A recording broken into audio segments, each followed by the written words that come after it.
Será que eles têm mesmo razão para estarem rindo? Ora, quem falou sobre isso ontem foi o Metrópolis.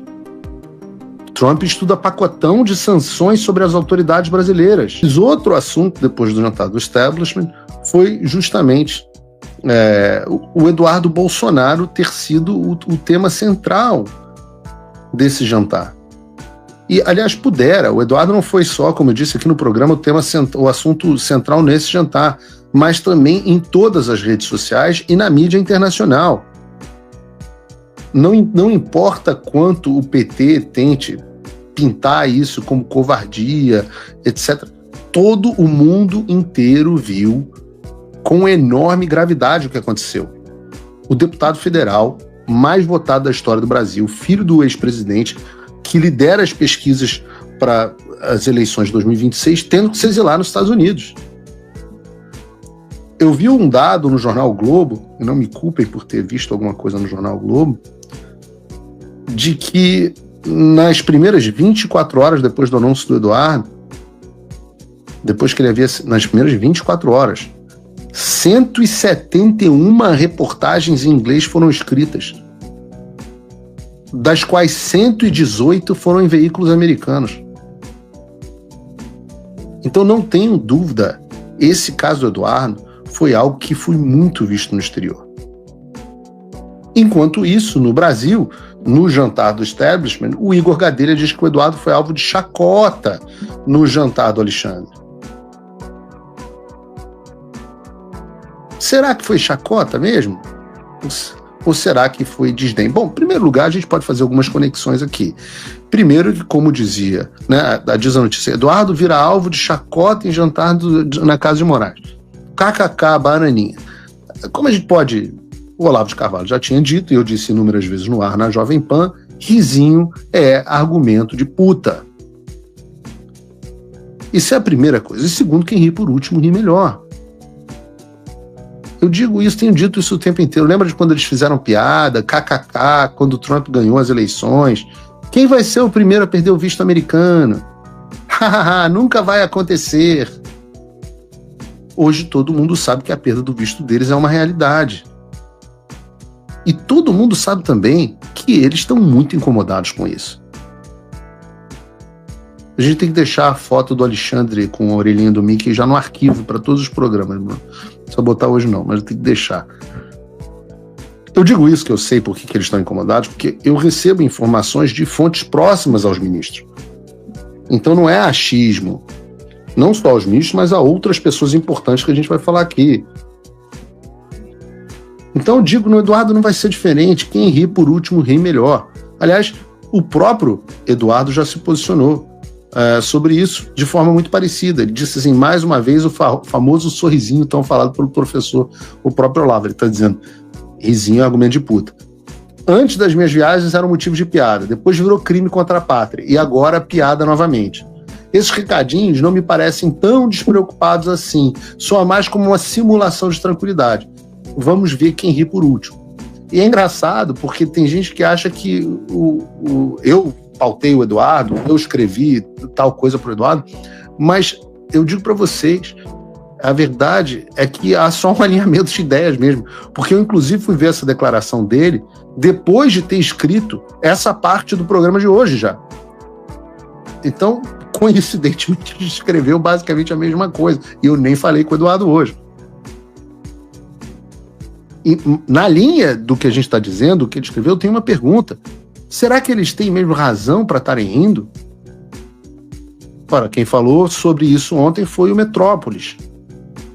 Trump estuda pacotão de sanções sobre as autoridades brasileiras. Já, mas Paulo, será? Bom, ontem foi o Metrópolis, hoje foi o Globo.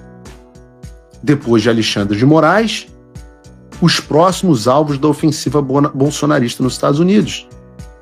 E antigamente, eu acho legal, porque antigamente o pessoal achava que era tic-tac do Paulo Figueiredo. Ah, Paulo Figueiredo fica fazendo tic-tac, vem aí. Eu pergunto, agora é tic-tac do Metrópolis? É tic-tac do Globo?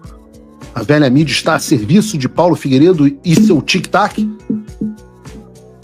Ontem nós lemos a reportagem do Metrópolis, então hoje eu vou ler aqui também um trecho da reportagem do Globo. Depois de Alexandre de Moraes, os próximos alvos da ofensiva bolsonarista nos Estados Unidos. Os bolsonaristas mantêm o ministro Alexandre de Moraes como alvo prioritário, mas aliados do ex-presidente afirmam que as novas frentes farão parte de uma estratégia orquestrada em diferentes fases para tentar desgastar o Supremo e o Judiciário brasileiro no modo conta-gotas, de forma a forçar um recuo por parte da Corte no julgamento contra Bolsonaro, além de criar um ambiente para aprovação do projeto que visa anistiar os envolvidos nos ataques do dia 8 de janeiro. Bom, a primeira coisa aqui é que nunca se tocou no assunto do julgamento do Bolsonaro. Então não há objetivo de desgastar a corte, blá, blá, blá. Não, sem dúvida nenhuma, a aprovação da anistia, mas o objetivo final é o restabelecimento da democracia no Brasil. Ninguém nunca pediu nada aqui em favor de Bolsonaro, de não sei o quê. Continua a reportagem. Como publicamos no mês passado, os bolsonaristas têm atuado em Washington, junto à Casa Branca de Donald Trump e ao Departamento de Estado, para que o magistrado, Alexandre, seja alvo do Tesouro americano por meio das chamadas sanções OFAC, sigla em inglês para Office of Foreign Assets Control, o escritório de controles ativos do externo do Departamento do Tesouro. Lembrem que ninguém tinha ouvido falar desse troço até vocês, no Paulo Figueiredo Show, começarem a ouvir. Agora está na grande mídia. E eles explicam, de acordo com a lei americana, as restrições da OFAC devem ser adotadas por instituições financeiras e empresas mundo afora, que estão sujeitas a sanções secundárias caso mantenham operações com alvos dos Estados Unidos.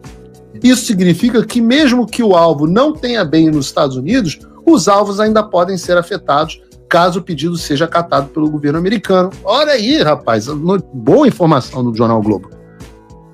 Uma vez que afeta a conta corrente, poupanças, cartões de créditos e demais serviços, este tipo de sanção é apelidado informalmente no país de pena de morte financeira.